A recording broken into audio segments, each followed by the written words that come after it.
You guys hear the government shut With down? no end in sight to the government shutdown, the Trump administration is warning it could begin firing federal workers as soon as today. Senator Ted Cruz welcomes the idea of using the shutdown to downsize the federal bureaucracy. President Trump is going to use that as an opportunity not to tell people you're furloughed for a few days, but instead to send pink slips and to get rid of left-wing bureaucrats who are imposing left-wing priorities that are contrary to President Trump's priorities. I think that is fantastic, and what it's going to do is it's going to cause Democrats in Congress to scream and weep and gnash their teeth. The shutdown could leave more than 750. It is cool how they don't even like pretend to serve the American people anymore. It's all lay epic trolling. It's all vindictiveness. But I suppose that's the whole point of being in the MAGA coalition, right? What's that? What's the quote?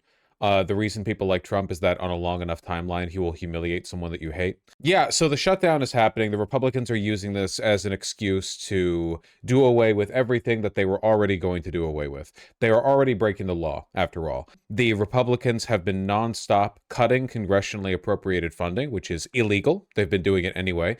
The Supreme Court, via a shadow docket decision, recently gave the Trump administration permission to cancel foreign aid that was allocated by Congress. Of course, the fact that they specified the foreign aid specifically was so the conservatives on the Supreme Court could give the Trump administration excuse to get away with the U.S. aid cuts they did. Not content merely with violating that law and having the Supreme Court okay it later, they've decided to just go ahead and do a bunch of domestic cuts, which they've been doing anyway. One of the first things that they did, in the recent days, in this long string of cuts and proposed cuts, is that they cut green energy projects. Now, hold on a second. 1 second. Let me see if I can find a map for this real quick. Green energy. Let me see if I can find a map of, here we go. Which states had their green energy projects cut? The blue ones are the ones that have been canceled. Do you notice a pattern? So all of this, of course, is illegal, like unambiguously. It's just immediate, impeachable, legally challengeable, but it doesn't matter, right? Some of this will get challenged in the federal courts. Some of it will make its way up to the Supreme Court, in which case they will rubber stamp anything the Trump administration does. In addition to this, they're threatening to fire a bunch of federal workers, not just furlough them, cancel a bunch of Democrat agencies, whatever the hell that means. And Trump today boasted about how he is meeting with Director Vogt, who is, of course, the architect of Project 2025. Trump has given up on pretending that he didn't know anything about Project 2025. He literally called him Director Vogt of Project 2025 fame in a tweet just a few hours ago. All right, it is day 2 of the government shutdown, and there is currently no end in sight. The Senate will attempt another vote on funding Friday afternoon. House Speaker Mike Johnson did appear on CBS Mornings a short time ago and continued to blame Democrats. Listen. The president and Republicans in Congress do not want a government shutdown. We are bending over backwards to prevent it because real people get hurt. The Senate Democrats, 44 of them, have now voted 3 times to shut the government down. And here's what's going to happen, Tony. Real Americans are going to suffer from this. You have veterans benefits, food nutrition programs for women, infants, and children that are being stalled. You have health services that will not be provided. We have troops, TSA agents and Border Patrol agents now going to work without pay. There's real damage. Speaker Johnson is also speaking at this hour in our congressional. Yay. The Republicans want the shutdown, of course. They benefit from both the shutdown and from no shutdown, because they can get to do whatever they want in either case. They're breaking the law anyway. It literally doesn't matter. There's no rules. They're just doing whatever they want. According to Jeffries, the White House hasn't even spoken to him or Schumer since Monday. So there is no effort on the side of the Republicans to end the shutdown. There's no negotiations being had. They're not conversing. They're not talking or trying to meet any agreement. They're fine with this. This could go on as long as they wanted to. It's really just a matter of how long until the Democrats fold and vote for the Republican funding bill, which would, of course, get rid of, would fail to maintain the, the Obamacare healthcare premium tax rebate, which is, so Obamacare, because it's dog shit legislation, really does nothing to prevent health insurance companies from gouging the fuck out of you, which is what they do and what they've always done. It's only gotten worse with time. And these tax rebate essentially is a way, like, the government subsidizes the health insurance industry by cutting you a check to recoup part of the cost that you incurred paying those insane healthcare premiums. Like, it's a direct subsidy from the federal government over to the health insurance country. It might as well be health insurance country. However, without those tax rebates re-upped congressionally, the cost of health insurance for a lot of people is going to increase enormously. Team is monitoring what else he has to say, so we'll keep you up to speed on that if he says anything significant, although, again, they're not voting until Friday. Meanwhile, what are the Democrats saying? Well, Massachusetts Senator Elizabeth Warren defended their position earlier, also on CBS Mornings. She says Democrats are working to protect health care and Republicans refuse to negotiate with them. So here's a little bit of what she had to say about that. We're ready to negotiate. We have had... Yes, right after the 2026 midterms. Most of the really terrible stuff that Trump and the Republicans are voting for, or the higher taxes for poor people or the lowered aid or government subsidies, doesn't kick in until after the midterms, for some reason. Now 3 months, we've been begging the Republicans to come to the table and negotiate. You know how many negotiations there have been? 0. And the Republicans are saying they won't negotiate when there's not a shutdown.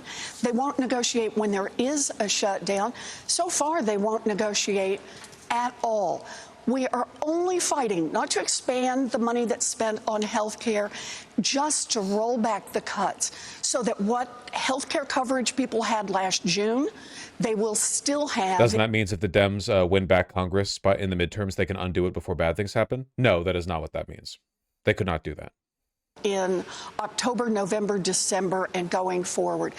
All right, let's bring in CBS News White House reporter Willie James Inman. So, Willie James, other than some silly double post, but the Dems made this video on it. Yeah, I've seen their video. Incredible stuff, really, and more effective than anything Schumer's been doing. But here's the world we live in now. Republican and Democrat kiddies cannot agree on what should be funded. Democrat kiddies want you to have health care. Republican kiddies do not. Republican kiddies control the Senate, House, and the White House, so they're using that to cut your health care and give money to billionaires. Democrat kitty tries to negotiate, but Republican kitty keeps running away. He has a vacation to get to. Uh-oh, suddenly the money you pay for your health insurance has tripled. Thanks, Republicans. Republican and Democrat... Very nice. Even when producing, AI voice Gen Z slop like this, this video got record interaction, over 700K likes, 5 million views on TikTok. Listen, I don't have a problem with the Democrats formatting stuff like this, okay? I like what wins. My problem is that it doesn't go hard enough. Again, the Democrats need to wake up to this, and they're never going to, and I hate them for it. The Republicans are evil. They like death. They like suffering. They lie as easily as they breathe. Every Republican leader at every level is affirming this. Internally and externally, okay? You aren't going to get anywhere by framing it as though it's a fundamental disagreement or a mistake, you know? The disagreement here is just over life and death. At the end of the day, that's it. Like, I'm seeing shit like this still from the Democrats. Is J.D. Vance a liar or just woefully ignorant when claiming the Democrats want to give health benefits to undocumented immigrants? Who does this rhetoric work on? Absolutely nobody. You need a strong moral arm to be able to win out in situations like this. Of course he's a liar. Everybody knows he's a liar. Memes that we've seen from the White House. What is the latest word from the administration on what's happening, and specifically the comments the president has made about shutting down certain agencies? Yeah, that's right, Vlad. The president is calling these Democrat agencies in a post. Also worth noting, all the Hatch Act violations that have been taking place. Government agencies are not supposed to be openly partisan. For reasons that should be obvious if you think about it for like 2 seconds. Every single government agency right now is a Fox News. From the US DOJ, Democrats have shut down the government. From the Department of Housing and Urban Development, the radical left in Congress shut down the government. From the Department of Agriculture, due to the radical left Democrat shutdown, the White House itself, well, you know. Holy shit, this is really bad. Yeah, well, we'll see how much of a difference it makes. If people suffer under a Republican presidency, they will blame the Republicans. Americans are stupid. They're like animals, you see. They can blame the Democrats all they want. Ultimately, they control the government. It's an anti-incumbency bias. If people are unhappy with the current president, it does not matter how much they blame the other side. The only exception that I can think of to this is actually in Obama's second term, when Obama successfully blamed the continued economic crisis from the 2008 financial crisis on the Bush years, and succeeded. Polling of people who were shown these indicates people blame Republicans more after seeing these messages from the government websites. It's like the problem with, like the Department of Homeland Security Twitter account is run by a neo-Nazi who posts neo-Nazi memes, you know? This shit only works with their core fan base. The kind of person who would be convinced by stuff like this already supports the Republicans. Their life is already a nonstop 24/7 oorah oorah like marching band against progressivism. They don't need the extra convincing. This does come across like really off-putting to most people though. You've gone your entire life. Imagine you're some like 45-year-old Minnesotan, apolitical. You've gone your entire life basically not giving a shit. You just work your job, you've got kids, you've got a wife, and then all of a sudden everything turns into a Nazi rally, you know? The louder and more obvious they are with it, the more they draw ire. And like the Department of Homeland Security's biggest posts usually are the ones that appeal to a more, I wouldn't say bipartisan interest, I'd say more like general law and order rhetoric. But the like hardcore neo-Nazi stuff, like I believe the DHS recently posted a Giga Chad meme, very, very topical, very not at all dated, saying like, terrorist, deported. Communist, deported. Globalist, deported. And for the most part, people were dogging on it, you know? This shit only appeals to people who already agree with you. On True Social, he talked about how he is meeting with Russ Vought, the director of the Office of Management and Budget, which sent out a memo to agencies last week warning of firings. On top of that, furloughs. Now, of course, mass firings would certainly be an escalation, a tactic that Democrats are essentially blasting. And the president today, they are posting about this meeting and saying that he's going to look at these Democrat agencies, he says, in his He of Project 2025 fame. They will suffer no consequences for admitting they lied about knowing about Project 2025. You know, this polling data is actually pretty surprising, I have to say. Most U.S. voters, 33% surveyed, said both parties would be at fault for a shutdown. Yet between the two parties, about 26% said they would blame congressional Republicans and Donald Trump, and 19% pointed their fingers at Democrats. That's astonishing to me. Considering how partisan the rhetoric has been, I would expect almost every Republican voter in America to say it's singly the fault of the Democrats, you know? Only 19%? I would expect this number to be more like 30 or 40%. Only 19% means a significant number of Republican voters are blaming both parties, which is words, most of which are a political scam. And he's going to talk to Russ Vought about recommendations in terms of what cuts need to be made. Unclear what cuts that are going to come after this meeting that the president will hold. But still, nonetheless, the president threatening to do this within the coming days as we continue to deal with this government shutdown.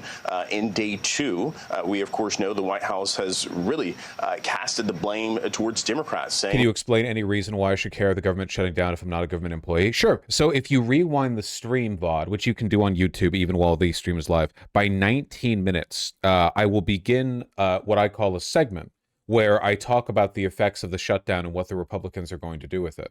If you want more information, that, like in addition to what's already been discussed, I mean, besides the broader stuff, right? The fact that a shutdown means federal workers aren't getting paid and so on, you know, a wide variety of government, federally regulated and managed government services are being shut down. Workers are being, you know, set aside because they can't be paid. It leads to a slowdown and in some cases a complete, you know, shutdown of the federal government. It's the federal government, you know? Like obviously this one's bad, but before this, I was always like, who cares? Well, respectfully, Sockscar, the reason why you in the past have probably said, who cares, judging from your posting history, is because you're still in high school. You might not directly affect it. Your educational system is run at a municipal or state level, or possibly private. You probably don't interact with the federal government that much. Most government institutions aren't federally controlled after all. You know, you usually interact with stuff at a more local level. This stuff does matter quite a bit. Short-term government shutdowns usually aren't that big of a deal, but it's worth noting that no other country has these. No other country, or at least no country worth noting, has these government shutdowns. Doesn't happen elsewise, right? Where else is this happening? It's insane. We effectively have like a permanently frozen legislature, and that legislature has to agree to highly controversial, highly partisan budget bills and debt limit increases every single year, or the federal government shuts down. That is insane. That they're unwilling to keep the government open. Democrats are blaming Republicans, saying that they won't negotiate, such as you saw there from that statement from Senator Elizabeth Warren. So still, we're at a stalemate here in terms of those negotiations. And as you mentioned, no vote scheduled today. Potentially, we could see a vote happen later this week on Friday. But it's anyone's guess in terms of if and when this government. But I don't like the legislature, so if they're shut down, I think it's good. Well, it doesn't really shut down the legislature. It does to an extent, but for the most part, it shuts down the federal government, which includes, you know, widely, directly and indirectly, millions of workers, right? If you rely on travel, if you're using an airport, if you rely on, say, for example, government benefits, Social Security, Medicare, any interaction with the federal government, they all have the potential to be slowed down or stopped. It really depends on the extent to which federal workers are willing to continue working in spite of not getting a paycheck or what's deemed an essential service. Again, usually the severity, it's really variable. Shutdown will end, Vlad. All right. And so what's next as far as the White House and their appeal to lawmakers? I mean, is the president at least trying to bring the two groups together? Yeah, it certainly doesn't look like that is happening. Remember, the president met with the top leaders earlier this week at the White House. And after that meeting, Democrats really dug in and said that they want to be able to not only help. Do we just not do government or civics in school anymore, Jesus Christ? In fairness, a government shutdown isn't really the sort of thing you would expect a lot of children to have to be taught. Also, a lot of you are adults and know even less than the person that I was just roasting. You know, don't lean too much in the comedic roast lest my eye turn to you. Don't get cocky, okay? There are plenty of 20-somethings in my audience who know less than jack shit about how any of this works. Every day I stream about this stuff and I have people asking me the most bizarre, inane questions. And I know they're Americans. You just don't pay attention, okay? Yeah, tall poppies get cut, all right? Now like and subscribe. American people with health care, but also talk about providing that funding, those extended Affordable Care Act tax subsidies, as the senator mentioned there. That's their position. We saw Republicans and we saw the vice president come out yesterday during the press briefing, blame Democrats and say essentially that they're holding government funding hostage. The Republicans have put forward a plan that calls for a continuing resolution, kicks the can down the road, keeps government funding at the same levels until November 21st. We have seen that fail, and the Senate's already passed the House. So Republicans. Ballroom is number one priority. Ah, excellent. Well, we'll see how it goes. I'm taking the accelerationist position on this. I want maximal suffering, as long as people blame the Republicans. Keep in mind, right now, the Republicans are fighting to put forward a resolution that would significantly increase the cost of health insurance for the vast majority of Americans who have health insurance. It's psychotic. That's what they're fighting for. They talk about it as though it has to do with undocumented immigrants getting medical care, which doesn't really have anything to do with it. Undocumented immigrants typically get medical care in the form of visiting the emergency room. Emergency rooms don't turn away people. Emergency rooms don't check your citizenship status before treating a bullet wound in your side. I know that's crazy to imagine. That's the benefit they get, and they rack up very large bills doing it. While I'm on that topic, Caroline, should PRs check immigration status before treating a diagnosis? I'm sorry? Should PRs check for immigration status before treating a diagnosis? should emergency rooms check a person's immigration status before providing treatment? That's probably not a question for me to answer. I think that's a question for healthcare professionals and legal experts to answer. I understand why I'm asking you, because This is explicitly the world that they are fighting for, by the way, because it's the logical conclusion of what they're advocating for. For one, if you're undocumented and you get sick or injured, you just die. There's nothing you can do.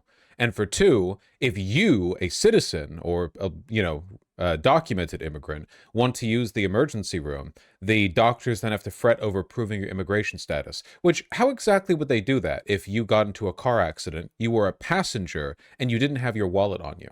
What could they possibly do? A body is dropped off at the ER. Nothing is known about that body. They don't have any identifying information. Better wait a few hours. Call the police in, see if they can't run an investigation. That is what they're advocating for. Republicans have been saying that Democrats want to give benefits to undocumented immigrants, even though it's against the law for them to get these benefits. Let me ask you, do you think that illegal aliens should receive Medicaid benefits? Medicaid benefits that go to the most vulnerable people in our country. That Medicaid benefits that were designed to... This is a deflection. We're talking about illegal immigrants using the ER. But also, yes, I do think they should get Medicaid benefits. They work. Help low-income families and Americans in our country. And what the Biden administration... And they are low-income families in this country. But what the Biden administration did, Gabe, is they allowed tens of millions of illegal aliens from all over the world to come into our country, yes, and they paroled them into the system. And you cover immigration, and you know well, it was a complete abuse of our immigration system. And they slapped a Band-Aid on these illegals. They called it temporary protective status. And then they allowed those illegals from all over the world to get free benefits. And you know who would like free benefits? Hardworking Americans who work their butts off every day, who are living paycheck to paycheck because of the Biden-induced inflation crisis. And there were higher wait times at hospitals under the Biden administration. We saw these illegals committing crimes all over. You know what's really going to increase wait times? When your ass gets hauled into the ER and you can't immediately prove that you're a citizen. Oh, you have a driver's license? That doesn't necessarily prove anything. Sorry, we got to pull your birth records. Just wait there for a bit with your, shin bones sticking out. When your local hospital shuts down? Yeah, a bunch of hospitals are getting shut down. Lack of federal funding. Again, I'm in a position here. I'm advocating for maximal suffering, especially to rural areas. And listen, I know there are good folks out there. I'm just talking demographics here, all right?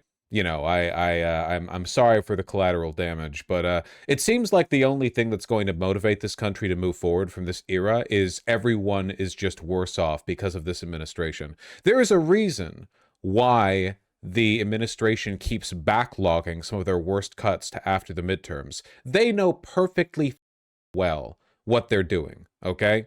They're well aware of what the consequences of what they're doing are going to be. There are limits to what you can get away with.